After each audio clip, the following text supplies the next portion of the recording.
नाज़रीन, गाजी खोहाड़ के इलाके में जिते 200 ॻोठ मुकम्मल तौर ते पानी की लपेट में अची विया आहिनि। जॾहिं त 2 महीना गुज़रण बावजूद उन इलाके में पानी नाहे निकितो। अचो तो उन हवाले से इलाके वासियुनि सां ॻाल्हि ॿोल था कयूं त आख़िर पानी जो निकाल छो न पियो थिए। पानी निकिरे ई कोन थो। अॻु में हुयो हेॾे कट ॾखिण जे पासे धामरे खे, उहो बि ॿधाए छॾियो आहे। ॾिनो आहे माण्हू तमामु बेरोज़गार आहिनि, परेशान लॻा पिया आहिनि, दरपदर आहिनि, जॻह बि टही आहे, खाधो खुराक लाइ बि परेशान, कुझु बि कोन्हे। कुझु तदारक कोन था कनि। हे जेको पाणी आहे, हे पाणी खंडनि जो जेको मोटर हलनि था, उहो पाणी फिरी मोटी वरी उहो उते फिरे थो।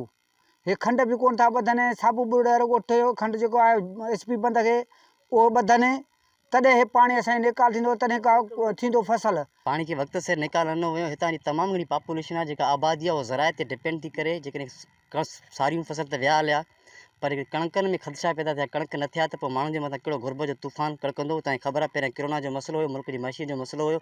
न मां बाज़ार खां ॻोठ को आहियां। हे घार कंहिं बि ऑफिसर न आयो, न विज़िट करियो, न घार जी को बि सिलसिलो कोन थियो आहे। कुझु बि न आहे। जाॾो काॾो पाणी थो फिरे, जाॾो काॾो असांखे ॾचो आहे। जाॾो हे पाणी जेकॾहिं घारा कोन बंदि थिया त असांजी कणक बि कोन थींदा। हे सारियूं फसल बि वयूं, पर ही कणक फसल बि कटणु चाहिनि था त आवाम भली मरे त जान छुटे असांजो। पाणी नथो निकिरे। हाणे जॾहिं मोटर वहंदा तॾहिं निकिरंदो, न त नथो निकिरे। हाणे पाणी अॻु में निकिरे पियो, हाणे निकिरे नथो। अञा बि सम्झो था आङुर 2-4 पाणी मथे करे थो पियो।